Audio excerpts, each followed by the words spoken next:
para que vocês façam, e eu vou pedir a gentileza de vocês seguirem à risca as instruções que estão descritas no simulado, tá? Deixa eu só compartilhar aqui a tela. Vamos lá, começando agora sim.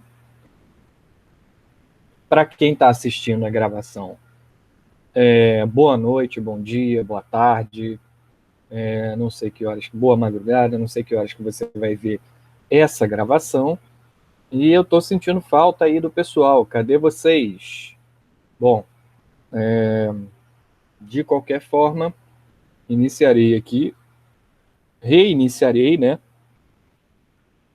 O assunto da sexta-feira, que não foi terminado, um dos assuntos, né? Na sexta-feira nós falamos um pouco sobre a questão da globalização e falamos também sobre o mercado de trabalho. Nós finalizamos esse assunto do mercado de trabalho. Então, na segunda-feira houve o feriado, né? E vocês devem ter curtido bastante, espero que tenham curtido, porque o estudante também merece ter uma pausa nos seus afazeres para o relaxamento, né? Vocês sabem disso, né? Então, só revisando um pouco o assunto sobre a globalização, o que é essa globalização? A globalização, basicamente, ela é composta de acordos econômicos. Você sempre vai ter que lembrar dessa questão dos acordos econômicos. O que é um acordo econômico, professor? São contratos, tá? Contratos que países assinam entre si. São contratos bilaterais, são contratos multilaterais, e aí essas palavras que vocês estão ouvindo, você já pode reservá-la aqui, a nossa bibliografia, aquilo que a gente está estudando sobre a globalização, né? Deixa eu criar aqui um espaçamento maior. Opa, aqui já está bom, né? Ctrl Enter. E aí nós teremos um quadro negro aqui. Vamos anotar as nossas palavras como sempre fazemos, né? Palavras-chave. Opa, voltou aqui. Quais são as palavras-chave da globalização, desse assunto, né? Vamos lá. Acordos comerciais internacionais, tá? Agora, acordo comercial nem sempre é o principal acordo, né, de uma sociedade, de uma comunidade, de um planeta globalizado, né, de um mundo globalizado. Você pode também ter acordos diplomáticos internacionais, e aí não precisa nem colocar internacionais, porque diplomacia é só entre países, é só entre nações. Tá? Quando a gente diz acordos diplomáticos, já está subentendido que são acordos entre as nações, ok?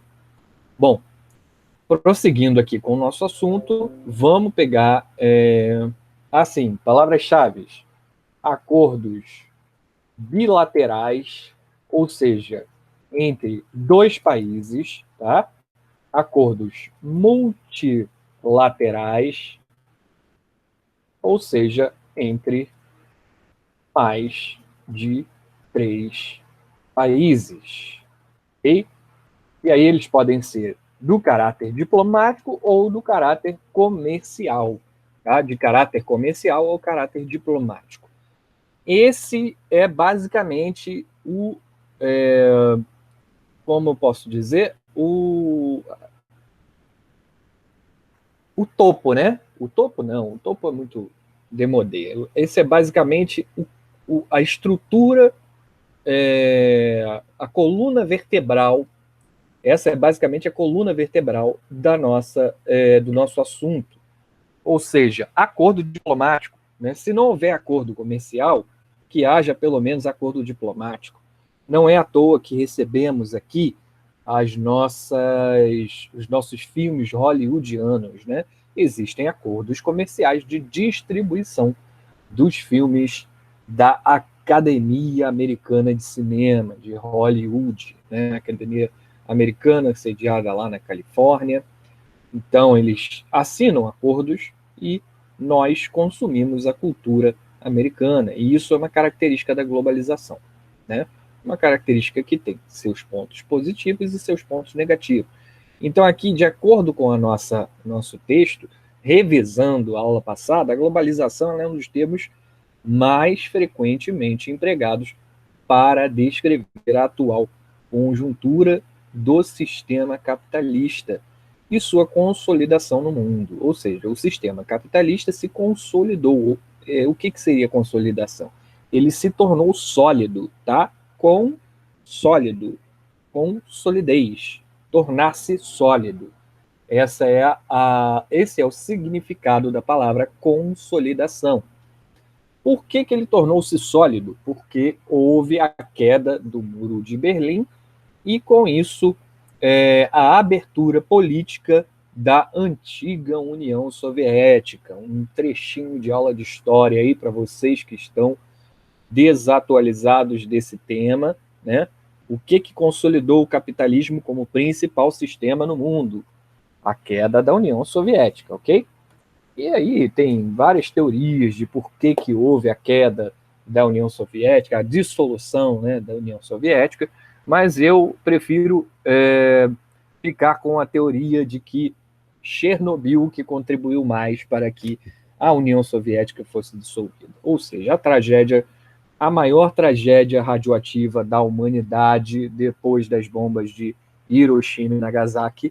Muitos autores ainda estão estudando, né, mas essa questão da queda da dissolução, né, da União Soviética, mas o sistema comunista, né, o sistema socialista ou comunista, chame como for, ele não existe mais na maior parte do mundo, né?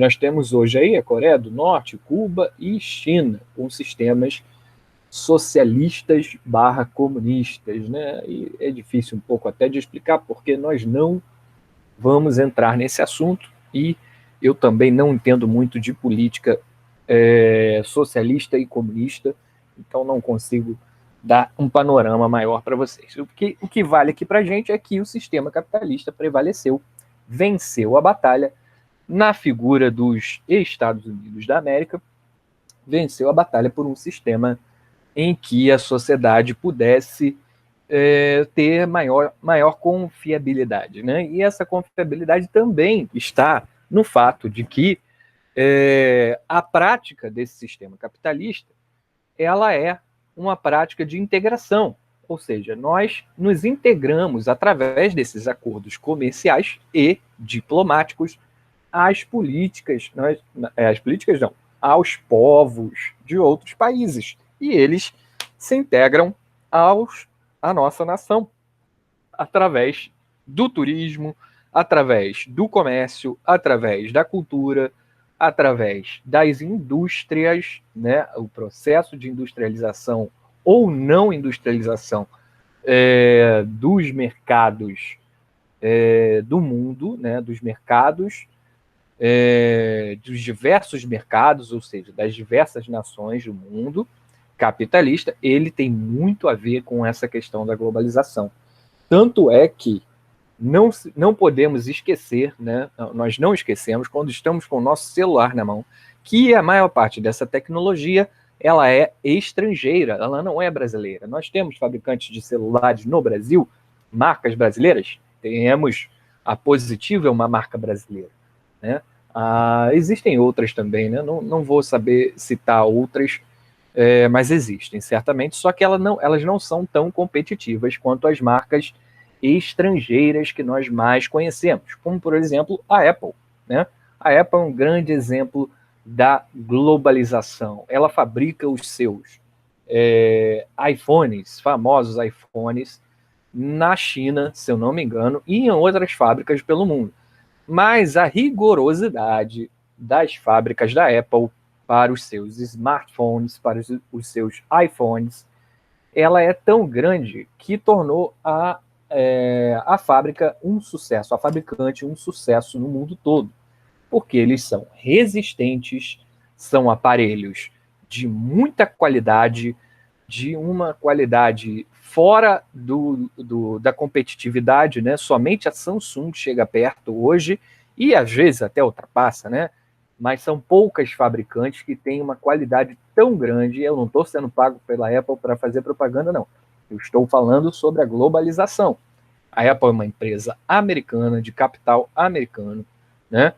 Iniciou nos Estados Unidos. Hoje ela é de capital aberto, né? Então tem participação de todo o mundo. Quando a gente fala de globalização, a gente tem que falar de economia. E a gente não pode esquecer que a economia ela é integrada graças a esse processo de globalização, ok? Então vamos prosseguir aqui com outros conceitos relacionados à globalização, por diferentes maneiras e os mais diversos autores em geografia, filosofia e história e se pautaram em seu estudo, ou seja, todas essas disciplinas do conhecimento humano, do conhecimento não é só das ciências humanas, né? Ciências exatas também estudam o fenômeno da globalização, né? Por exemplo, as ciências estatísticas, elas estudam, as ciências, não sei, a física talvez não, mas as ciências da economia, né? Economia, se bem que a economia é considerada uma ciência humana, né? Enfim, são muitas ciências que estudam a questão da globalização. Então, esse tema, ele está muito ligado à contemporaneidade, né? Você pode perceber que essa integração entre as nações, ela só se dá através dos estudos desse tema, né? E relações socioespaciais, olha aí, mais uma palavra interessante. Então, uma tentativa de síntese, podemos dizer que a globalização é entendida como integração com maior intensidade das relações socioespaciais em escala mundial, instrumentalizada pela conexão entre as diferentes partes do globo terrestre. Então, até a questão dos aeroportos, né, a interligação direta de portos e aeroportos, isso é uma característica muito marcante da globalização, a integração das nações, né? Então, vale lembrar, no entanto, que esse conceito não se refere simplesmente a uma ocasião ou acontecimento, mas a um processo. Ou seja, a globalização ela começou, se desenvolveu e ela ainda está acontecendo, ok? Isso é importante demarcar. A globalização não acabou, não está perto de acabar e, muito provavelmente, só acabará quando o mundo não existir mais. Porque a globalização ela veio para ficar. Ela é uma integração que vai continuar existindo, salvo alguma tragédia mundial, né? Vai continuar existindo para sempre, né?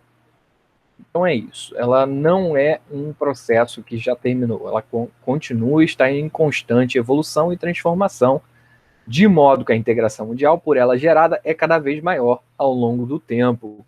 Isso é facilmente verificável, né? Cada vez mais as pessoas, tanto no Japão, que moram em capitais, né? Tanto no Japão, quanto nos Estados Unidos, quanto na Austrália e no Brasil, vestem os mesmos tipos de roupas, né? As roupas se padronizaram, principalmente a juventude. Se você for olhar as redes sociais, né?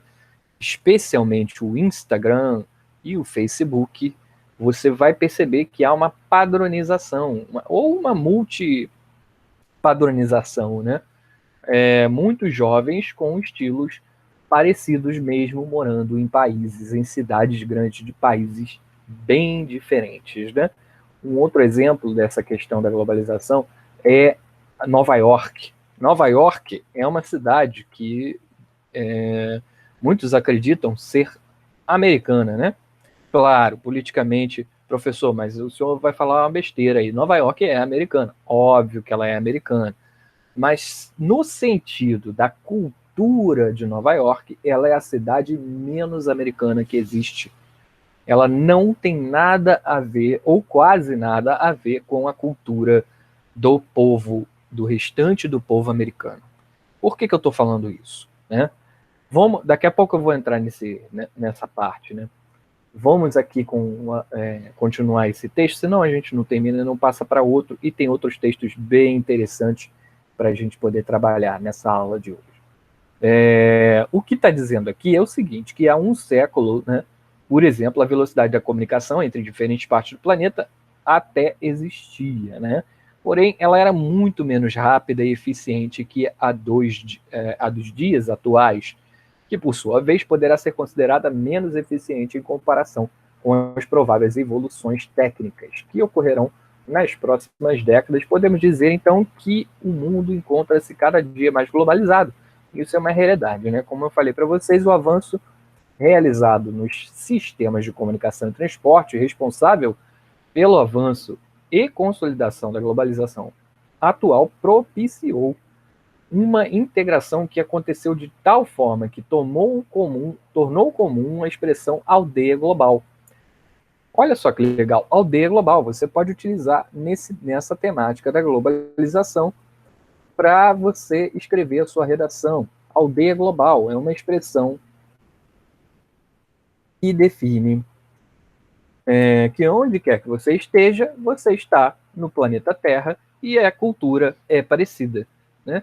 É um conceito interessante, mas se você for para algumas cidades que ainda não são grandes metrópoles, você vai encontrar culturas muito diferentes, né?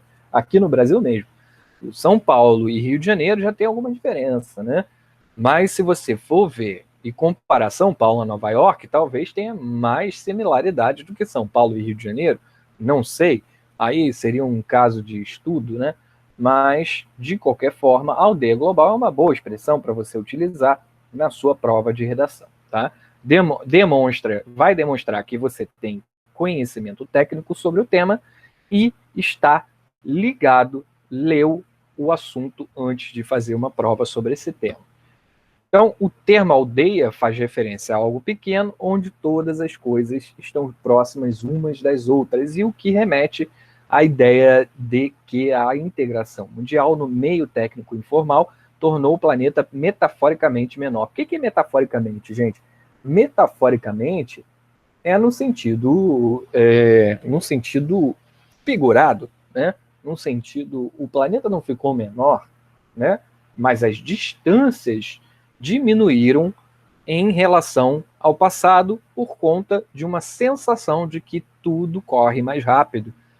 Uma viagem de avião hoje, ela pode durar, dependendo do trajeto, pode durar umas 10 horas, e isso de navio seria meses, né? Seriam meses você viajando ou dias, pelo menos, né? Você viajando para outro lugar do mundo.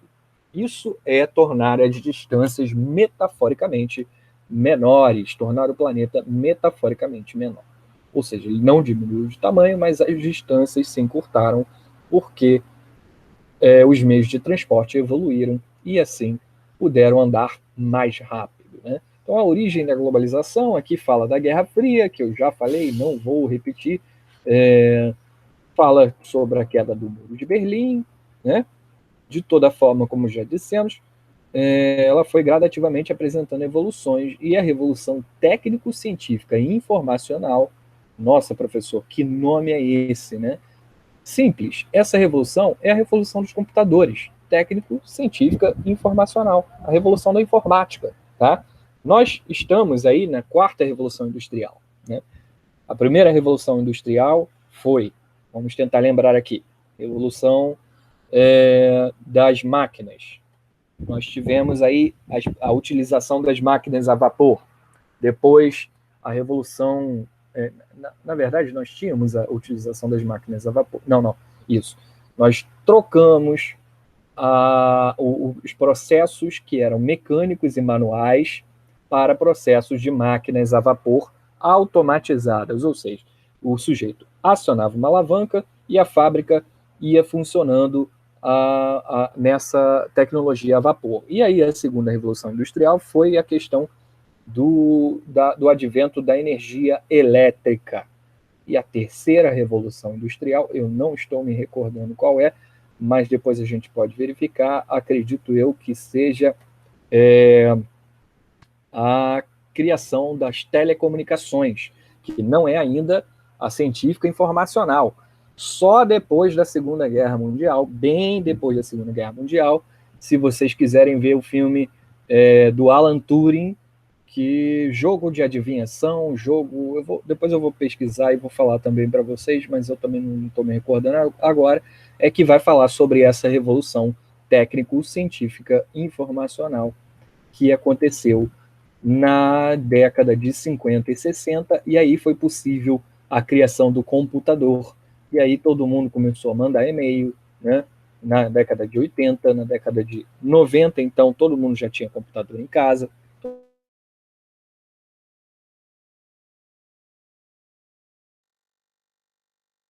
Ainda existem pessoas que não têm nem computador, nem celular, smartphone. Muita gente, né? Principalmente no Brasil, esse número ainda é grande, né? A questão da exclusão digital, vamos adicionar a exclusão digital, né? Então, essa revolução industrial é a revolução informacional das máquinas de informática, né? Ou seja, dos computadores e a internet. E aí nós estamos nessa revolução, na quarta, né? Eu acho que seria a quinta. Bom, enfim, não faz muita diferença, porque isso não será perguntado na prova de globalização, na prova de redação com esse tema. Então, vamos colocar aqui uma expressão interessante que nós podemos utilizar, que não é a Revolução Industrial, não. Me perdi um pouco, perdão. Voltando aqui. Globalização.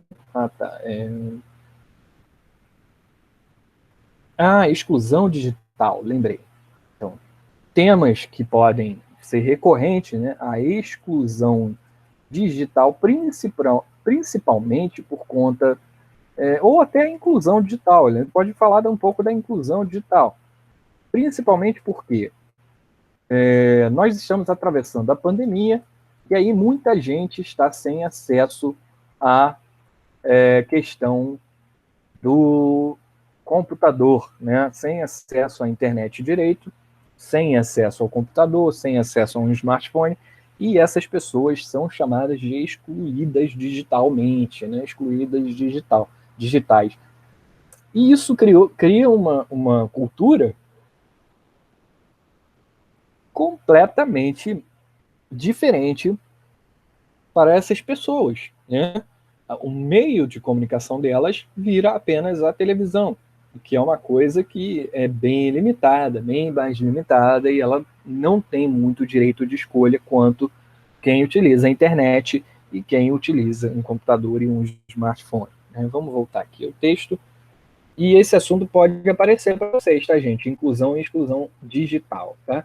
Então, os aspectos negativos, positivos e negativos da globalização, nós temos aí uma das características é o fato de que ela se manifestar nos mais diversos campos que sustentam e compõem a sociedade. Cultura, né, que é o mais evidente, né, nós consumimos séries de TV, séries internacionais, filmes internacionais, né, o espaço geográfico, que é você poder viajar para um outro país com muito mais facilidade hoje em dia, né, parece que é muito perto, você pega um avião, vai para a Argentina, por exemplo, parece que é muito perto, parece que você foi a Cabo Frio, né, e de carro, né, porque as horas são bem curtinhas, né, pouquíssimas horas de avião, daqui do Rio de Janeiro para a Argentina, por exemplo. E isso é uma característica da globalização, né? A educação, nós somos educados para conseguir ler melhor e calcular melhor e tornar o nosso dia melhor através da matemática e do português, mas toda essa melhoria ela está ligada a uma educação globalizada também. Por quê? Porque eu preciso saber utilizar as tecnologias que são utilizadas tanto aqui no Brasil quanto em qualquer outro lugar do mundo, que é justamente o computador, o smartphone e as redes sociais, enfim. Política globalizada é a questão de acordos diplomáticos internacionais, né? Hoje você não tem muitas guerras no mundo acontecendo. Pelo menos não que eu tenha notícias. Eu não sei de conflitos muito graves no mundo, a não ser as incursões contra o terrorismo no Oriente Médio, que são financiadas pelo governo americano e também por outros governos através da ONU. Olha aí, um órgão político internacional que ganha cada vez mais importância no cenário globalizado, que é a ONU, né? Perdão. Então nós temos aí os direitos humanos, a saúde, principalmente a economia. Dessa forma, quando uma prática cultural chinesa é vivenciada nos Estados Unidos, ou quando uma manifestação tradicional africana é revivida no Brasil, temos a evidência de como as sociedades interagem, integram, né, suas culturas, influenciando-se mutuamente. Existem muitos atores que apontam para os problemas e os aspectos negativos da globalização. O que são esses autores, né? Não atores, autores. São estudiosos dessas áreas lá de cima, né? Da economia, da filosofia, da antropologia, de repente, também, né? Mas principalmente da geografia, da economia e de outros setores que a globalização se faz mais evidente, né? Discordâncias no cerne desse debate, ou seja, é um debate público, não é um consenso público de que a globalização é muito ruim. Não é. É que existem aspectos negativos, como tudo, no mundo e na vida. Tudo que a gente utiliza, tudo que a gente tudo que nos cerca, tem seus aspectos positivos e seus aspectos negativos. E em alguns momentos até aspectos neutros, né? De toda forma, considera-se que o principal entre os problemas da globalização é uma eventual desigualdade social. Gente, não é possível a gente falar de globalização sem falar da desigualdade social que ela traz. E aí nós vamos entrar mais nesse assunto e conhecer por que isso acontece, professor. Isso acontece porque o poder e a renda, eles se encontram, né, em uma parte concentrada nas mãos de uma minoria. E aí, quando a gente diz nas mãos de uma minoria, é a minoria milionária, não é a minoria, uma minoria que tem, sei lá, 100 mil guardado no banco. Isso não é a minoria, tá? Pouca gente tem 100 mil, pouca gente. Mas muito menos ainda tem milhões ou bilhões em suas contas bancárias pelo mundo. E aí, esse poder econômico, ele gera uma concentração muito grande de renda, né? Ou seja, muito pouca gente tem uma renda muito, muito, muito, muito grande. E isso atrela questões e contradições do capitalismo, né? São os problemas que o capitalismo vivencia. Por exemplo, uma grande empresa que eu acabei de citar, a Apple, ela tem participação no mercado de smartphones muito absurdamente grande, né? O capital da Apple, o capital dela é de 60 bilhões de dólares. 60 bilhões de dólares, eu acredito, eu não sei se eu estou falando no número certo, mas é o PIB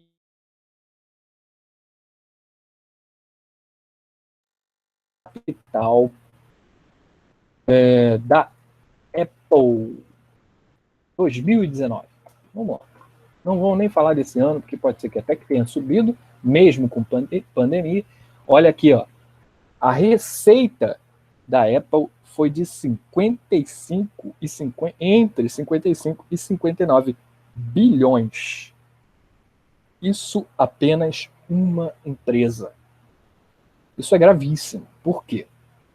Isso gera um problema de concentração extrema de renda, né? Ah, professor, mas eles empregam muito. Certamente, eles têm muitos trabalhadores empregados. Mas, por exemplo, se eu tenho uma empresa com essa grandeza, qualquer lugar do mundo que oferecer para mim a menor mão de obra possível para que eu lucre mais, eu vou conseguir. Como que é isso? Simples. Você chega, por exemplo, num país como, sei lá, vamos dizer, um país muito pobre mesmo, é a Etiópia.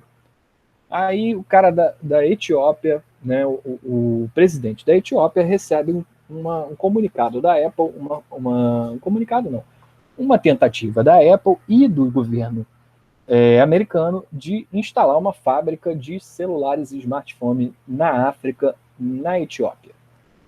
Por que logo na Etiópia, professor? Sim, na Etiópia sim, por quê? Lá a população é muito carente, muito pobre, e aí é muito fácil eu pagar um salário extremamente baixo para essas pessoas que lá moram. Professor, mas pelo menos elas estarão trabalhando. Sim, estarão trabalhando, é importante, geração de empregos. Só que olha a discrepância aí. Por que uma empresa dessas, tão grande, mas tão grande, tão absurdamente grande, que tem uma riqueza maior do que o PIB de muitas nações aí pelo mundo, como é que uma empresa como essa fica procurando ainda mais reduzir seus custos e não paga salários dignos em lugares como esse para a mão de obra, como uma mão de obra empobrecida, né? Então, assim, mas professores, eles pagam melhor sim, são uma empresa que pagam muito bem. Não necessariamente, porque eles terceirizam as suas montadoras de celulares, né? Os padrões são os mesmos, mas eles utilizam empresas que chegam lá e eles nem vão chegar identificados como Apple, né? Então é um processo muito, muito complexo que os estudiosos passam anos nas universidades fazendo estudos extensivos sobre essas empresas e, por exemplo, culminou no resultado da dissolução da Microsoft. Vamos lá ver das riquezas da Microsoft, a história da Microsoft. A Microsoft dividida. Não é dívida, não, é dividida. Dividida.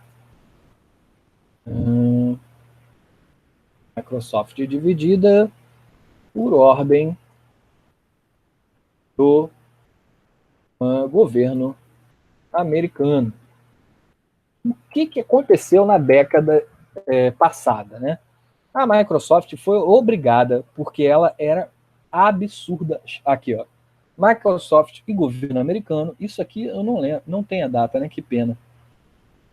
Busca Trump para tentar superar impasse sobre compra da TikTok. Isso aí é outro assunto, né? Mas aqui, da BBC, vamos ver de quando que é essa Microsoft chegou a acordo com o governo dos Estados Unidos. Os Estados Unidos, é muito antiga, não abriu.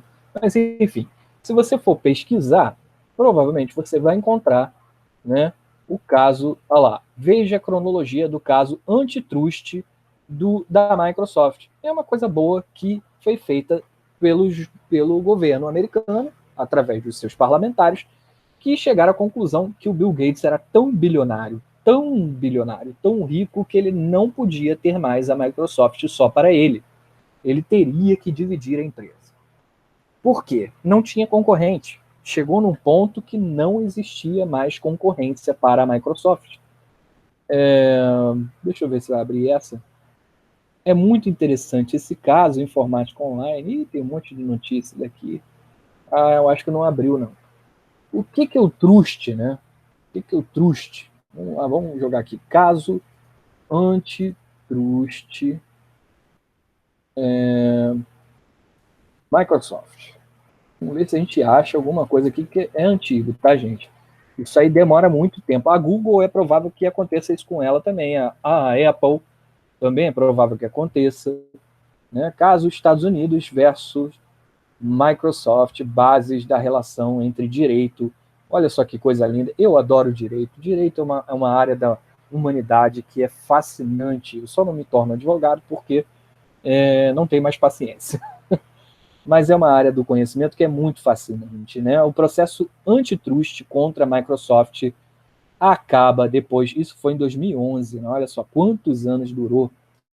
E olha que coisa linda, né?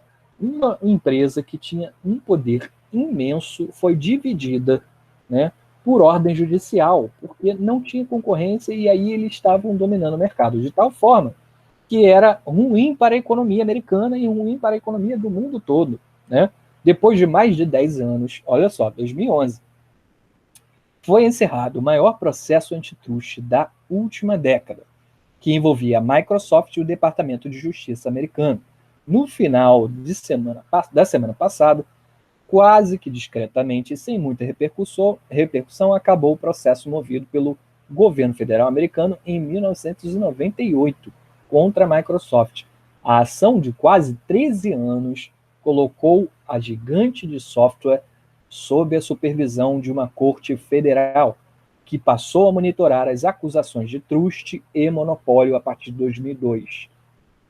Tanto o processo em si quanto os procedimentos de supervisão judicial impostos à Microsoft terminaram oficialmente na quinta-feira, dia 12 de maio, data definida em março pela Justiça Federal, pela Juíza Federal do Distrito de Colômbia, Colleen Collard Cotley, CKK, voltando mais de uma década no tempo, antes da ascensão do Google e do surgimento de companhias como o Facebook, a grande preocupação das agências federais que regulavam o recente e vertiginoso mercado de informática era com o risco de monopólio personificado pela abrangência dos produtos da Microsoft. Os rivais da Microsoft não tinham o mesmo porte e capacidade competitiva que a rival, o que levou o mercado a se voltar contra a companhia com o argumento de que leis de defesa da concorrência estavam sendo violadas. É preciso ter concorrência. O capitalismo não sobrevive, meus caros, se não houver concorrência justa e leal, né? Tem muitos casos, não é só o da Microsoft, né? Tem muitos casos aí, eu não vou ficar aqui pormenorizando. Esse site é excelente, site Conjur, também tem um site, ou um outro site aqui, não, esse Migalhas eu não conheço não, mas o site Conjur é um site onde somente especialistas, juristas e jornalistas especializados em direito participam. Então, se você quer, vamos ver quem é o Rafael Baliardo.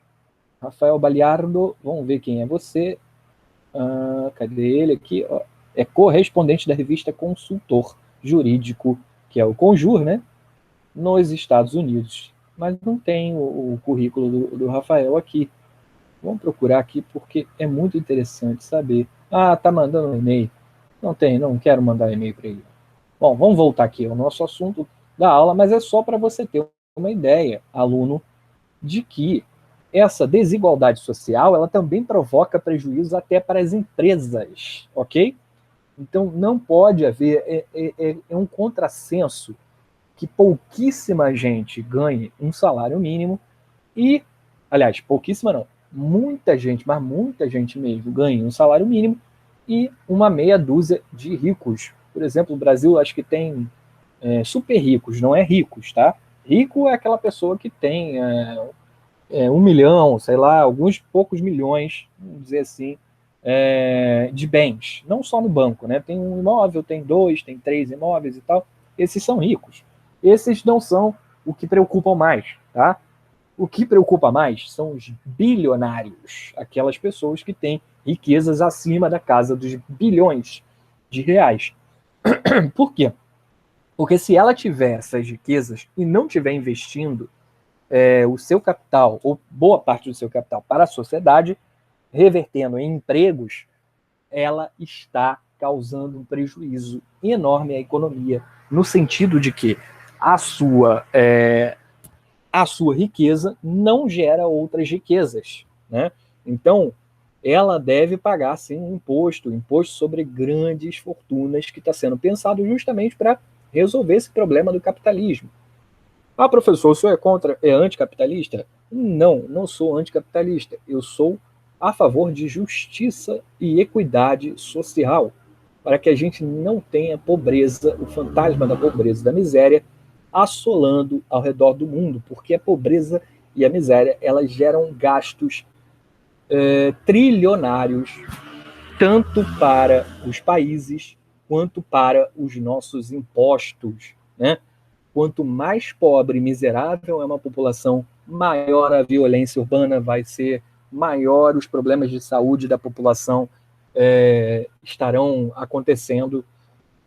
Então, nós temos estudos, tanto sociais quanto geográficos, quanto econômicos, afirmando e reafirmando essas questões dos problemas das desigualdades sociais. Por isso que ela tem que ser abordada quando você fala de globalização, ok? Então, continuando aqui, além disso, acusa-se a globalização de proporcionar uma desigual forma de comunicação entre entre os diferentes territórios em que culturas, valores morais, princípios educacionais e outros são reduzidos obedecendo a uma ideologia dominante. Nesse sentido, forma-se, segundo essas opiniões, uma hegemonia em que os principais centros de poder exercem um controle ou uma maior influência sobre as regiões economicamente menos favorecidas, obliterando, ou seja, tirando, né, retirando, assim, suas matrizes tradicionais, ofuscando, retirando. Obliterar é uma palavra nova, provavelmente no vocabulário de muitos, mas ela significa retirando, ofuscando, escondendo, fazendo com que a sociedade perca, né? Fazendo com que seja perdido, assim, suas matrizes tradicionais. Ok? Entre os aspectos positivos da globalização, é comum citar os avanços proporcionados pela evolução dos meios tecnológicos, bem como a maior difusão do conhecimento. Assim, por exemplo, se a cura para uma doença grave é descoberta no Japão, coronavírus é ansiosamente aguardada, né? A pandemia de coronavírus nos tornou ansiosamente aguardando, né? Nos deixou ansiosamente aguardando por uma cura, por uma vacina. Então, olha como o mundo globalizado também é bom por esse lado, né? Comunidades científicas dos Estados Unidos, da Rússia, do Japão, da China e do Brasil e de diversos outros países estão trabalhando juntas e também separadas, por que não? Em vacinas diferentes, e essas informações são trocadas o tempo todo, né? É claro que há uma disputa comercial. Quem conseguir uma vacina mais confiável vai ter, obviamente, um número de vendas comercialmente da vacina muito grande, né? Mas isso não quer dizer que não haja trabalhos colaborativos. Existem aí no Instituto Butantan de São Paulo, que é equivalente à Fundação Oswaldo Cruz, né, um laboratório de pesquisas muito grande, né, um dos maiores do país. Ambos são financiados com dinheiro público, com investimento público. Eles estão à procura da vacina. E o Instituto Butantan fechou uma parceria com os chineses, recentemente anunciada até pelo governador de São Paulo, o João Dória, e que os chineses forneceriam dados e a própria vacina deles para que fosse testada por aqui também. Então é uma colaboração, isso também é fruto da globalização, ok? Isso também tem que ser levado em consideração. A globalização, em si, ela não é nem boa nem ruim. Ela tem aspectos bons e aspectos ruins, muito ruins e aspectos muito bons. Então é necessário que a gente saiba discerni-los, né? Então, nós temos uma questão de desigualdade social, mas nós também temos uma questão de proporcionalidade em casos de urgência pública, né, como a pandemia mundial. Então, é claro que o que pode ser considerado como vantagem ou desvantagem da globalização depende da abordagem realizada. É isso que eu estava falando, ela não é nem boa nem ruim. Em si, ela não é nem boa nem ruim. Tá? Não dá para a gente classificar a globalização, é muito ruim, é algo muito ruim. Não, ela tem coisas muito ruins. E aí precisam ser combatidas. Ah, mas ela é muito boa, então? Não, também não, ela não é muito boa. ela tem coisas muito boas, que é essa questão, principalmente, de você compartilhar conhecimento, né? E a questão da tecnologia, né? Todo mundo tem um smartphone, mesmo que não seja um Apple, que eu estava citando há pouco tempo. Eu tenho o meu aqui, que não é Apple, não é iPhone. Você tem o seu aí, pode ser um Samsung, pode ser um Motorola. São empresas internacionais que só podem vender ao Brasil por conta de acordos comerciais que temos com essas empresas e os países sede delas, né?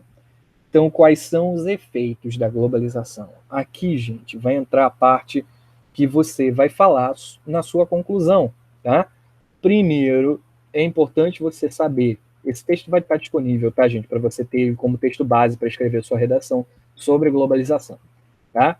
Então, você vai poder citar, na origem da globalização, você pode citar algum dado aqui da origem na tua introdução, tá? No teu desenvolvimento, você vai ter que citar aspectos positivos e negativos, ok? Da globalização. E na tua conclusão, são os efeitos, ok? E o que são esses efeitos? Elementos que podem ser considerados como consequências da globalização no mundo. Uma das evidências mais emblemáticas é a configuração do espaço geográfico internacional em redes, né? Sejam elas de transportes, de comunicação de cidades, de trocas comerciais ou de capitais especulativos. Então, se você colocar assim, rede de aeroportos,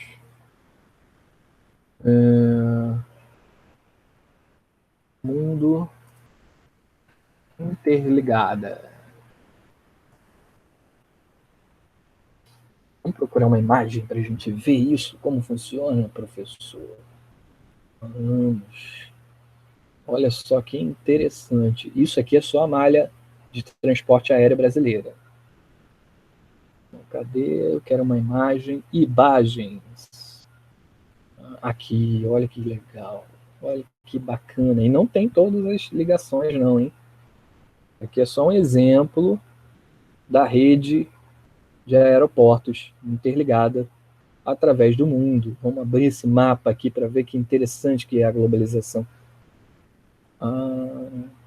Exclusivo para assinantes, professor. Fiquei triste agora, gente.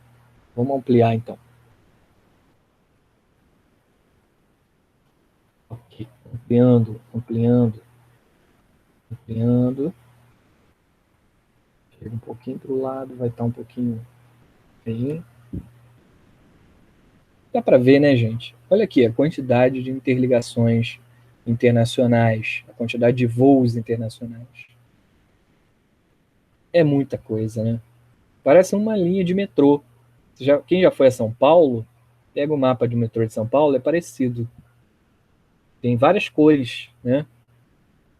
O mapa do metrô de São Paulo e do trem, né? Olha só as interligações, né? Aviões interligando. As linhas representam os voos, ok? Os voos para diversos países do mundo, saindo do Brasil, ó, vindo para o Brasil, aqui na América do Sul. Não tem voo direto, né? Estranho. Não, é porque não está mostrando tudo, né? E aqui também não é da rede aérea, não. De transporte aéreo, não. Isso aqui é cabos submarinos. São cabos de conexões de telecomunicações. Ou seja, fibra ótica, né? Provavelmente cabos submarinos. Não é a rede, a malha aérea, não. Então, olha como é que o mundo está globalizado. E olha que bonito, né? A globalização, esse lado da globalização. O lado feio é a miséria e a pobreza. Como tudo na vida, tem o lado feio, o lado horroroso, o lado bom, o lado lindo e maravilhoso. Né? Então, para vocês verem como o mundo é interligado através desse processo de globalização. Né? Vamos fechar aqui, fechar o conjunto também. Não, o conjunto não vou fechar, vou fechar esse aqui. E a gente retorna ao nosso texto para concluí-lo. Já são 8h56.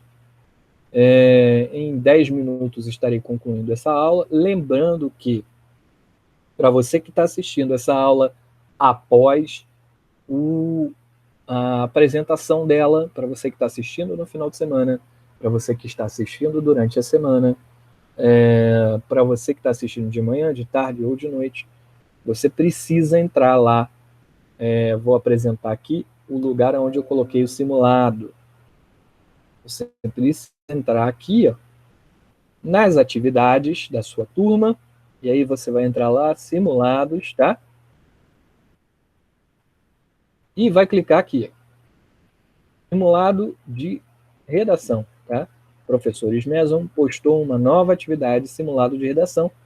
Clicou aqui no simulado de redação, aí você vai nas instruções e você vai ler essas instruções antes. Vou explicá-las para vocês.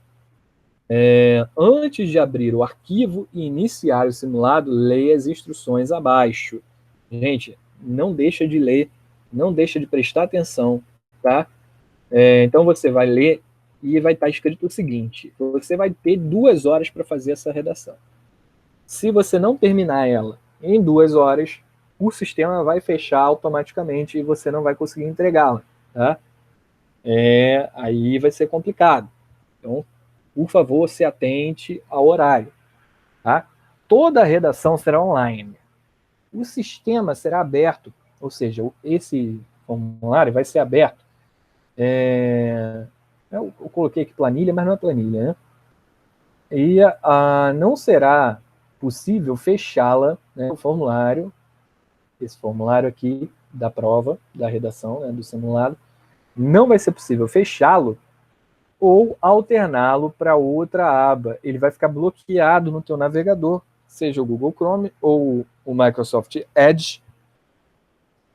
A aba ficará travada até que você envie sua redação ou que você saia dela e não poderá retornar novamente. Não sei porque eu coloquei novamente aqui, retornar, ok? Não exceda o limite de 2.000 caracteres. O próprio navegador, ele faz a contagem, tá, gente? Não se preocupe em contar, não. Mas é basicamente aquele número de parágrafos que eu peço a vocês. 1 parágrafo para a introdução, 2 ou 3 para a argumentação, né, que é o teu desenvolvimento, e 1 parágrafo para a conclusão. Então, se você contar 5 linhas cada, vai dar mais ou menos aí entre 1.300, 1.200 caracteres, 1.500 no máximo. Eu coloquei 2.000 porque tem gente que gosta de escrever um pouco mais, não tem problema, tá? Então, você não escreva mais de 2.000 caracteres, porque eu vou contar. Isso aí é uma contagem fácil, que dá para fazer pelo computador mesmo. Eu não vou contar um por um. O próprio aplicativo aqui faz. Se a sua redação tiver menos de 1.000 caracteres, o sistema não aceitará o envio. Ou seja, se você escreveu pouco, não vai conseguir enviar. Vai ter que escrever pelo menos os 1.000 caracteres ali. Tá? O que equivaleria a mais ou menos 1 parágrafo para introdução, 2 parágrafos para argumentação, com poucas linhas, e 1 parágrafo para conclusão, também com poucas linhas, considerando cada parágrafo ali com 3 linhas, 2 linhas, né, mais ou menos. Aí você vai estar escrevendo menos de 1.000 caracteres, e isso não é o que eu quero. O que eu quero é que você desenvolva a sua escrita um pouco mais do que isso, ok? A banca poderá contar os caracteres utilizando, aí tudo bem, eu já disse para vocês, aí você vai clicar aqui finalmente e ver qual é o tema. O tema é surpresa. Vou deixar uma dica aqui para vocês. O tema tem ligação com o meio ambiente.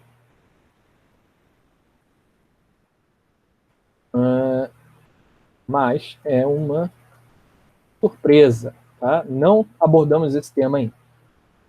Ok, então é isso, gente. Façam o simulado essa semana, vocês têm até o dia 20 e pouco aí para entregar. Deixei essa dica aqui. Quem fizer, não conta para os outros não, hein? Pelo amor de Deus, não decola, né? Aqui tem uma mensagem. O que é globalização do Politize? Esse site é interessante também, né? E aí vai ter a mesma coisa, né? Primórdios da globalização, características econômicas da globalização, existência de empresas transnacionais. Isso é legal. Olha só, a Nestlé, a Pepsi e a Coca-Cola, elas são empresas transnacionais. Elas não são mais empresas de um país apenas, ou seja, mais de um país possuem sedes dessas empresas, né? Então tem outras empresas transnacionais também. Olha aqui um exemplo de globalização, o Mercosul, né? Que é um tratado de países, tratados comerciais e diplomáticos de um bloco econômico. Surgiu também aqui na América Latina, né? Para poder ajudar a desenvolver as economias locais. Temos aí também a União Europeia, o NAFTA, os blocos econômicos são grandes exemplos de globalização por conta dos tratados de livre comércio, né? Ou de comércio com taxas menores. Política multipolar no mundo globalizado. Aqui vai falar de as políticas gerais de acordos de tarifa, Organização Mundial do Comércio, G8, né, G20, G6, né? São cúpulas internacionais de países que decidem sobre questões econômicas e diplomáticas, e também podem decidir sobre questões políticas, quando o assunto tende a ser um pouco mais complexo e envolver conflitos regionais, né? A globalização cultural, nós já falamos sobre isso, né? A questão dos filmes americanos, a indústria cultural, a música também tem uma globalização muito forte, né? Está muito forte, né? O militarismo no processo de globalização, isso aí a gente não falou, né? Terceira revolução industrial, afetou diretamente o setor militar, guerras mundiais, Guerra Fria, política internacional, Organização do Tratado do Atlântico Norte, Segunda Guerra Mundial, Guerra Fria, Tratado da Não Proliferação. Isso é interessante de ser falado. Esse tratado da não proliferação, ele diz respeito à questão das bombas atômicas. Estados Unidos e Rússia assinaram um tratado para não construir mais bombas atômicas, e para reduzir também, existem tratados nesse sentido. Então, nenhum país do mundo pode mais produzir bomba atômica, porque a quantidade de bombas atômicas no mundo já serviria para destruir o planeta não sei quantas dezenas de vezes. Então, os americanos e os russos decidiram parar com esse negócio de todo mundo ter a sua bomba atômica e todo mundo construir bomba atômica. Não pode mais isso. Essa festa de prometer que vai destruir o planeta todo acabou. Então, foi criado esse tratado em 1968 para que os países que tinham bombas atômicas a fim de restringir outras nações a terem tal tecnologia, né? E também eles, né, no tratado também diz que os próprios países que têm essas bombas não podem mais fabricar armas nucleares, né? Então esse assunto tem particular relevância nos últimos anos devido a nações que não assinaram o tratado e afirmam possuir bombas nucleares, como a Coreia do Norte. E o Irã também, né? Não fala do Irã aqui. O Irã também é um país que afirma possuir bomba atômica. Não sei se eles afirmam ou eles negam. Acho que eles negam. Mas há indícios de que eles estão nessa vibe aí, nessa vibe bad, nessa bad vibes de construir uma arma nuclear, né? Então, a globalização econômica e o Brasil, os acordos comerciais que o Brasil faz parte, né? O Mercosul, e existem também os BRICS. Eu não sei se existe algum acordo comercial entre os BRICS, né? Que Brasil, Rússia, Índia, China e África do Sul, South Africa, né? BRICS é uma sigla em inglês, mas ele trata desses países emergentes, né? Tanto que a China já é uma economia potência mundial, daqui a pouco já vai estar passando os Estados Unidos, né? Aqui os autores do Politize, é um site muito bacana, tem diversas reportagens para você entender como funciona a política no Brasil, na sua cidade, no mundo e também numa generalidade de política internacional, né? Tratando aqui sobre a questão da globalização. A proposta do Politize, ela é uma proposta bem abrangente, no sentido a ser politizadora mesmo, no sentido a ter cursos, né, de política que estejam ligados a você aprender o que é a política, quais são os procedimentos, o que é um projeto de lei, né? Então, é um site bem interessante para quem quer até se inteirar mais sobre o que é a política, né? Então, nós temos aí o site Nexo, Jornal Nexo, eu sempre utilizo o Brasil Escola, utilizo também toda a matéria, são minhas referências, estarão esses links todos, Mundo Educação UOL, são várias referências, estarão todas na nossa postagem solicitando a redação de vocês.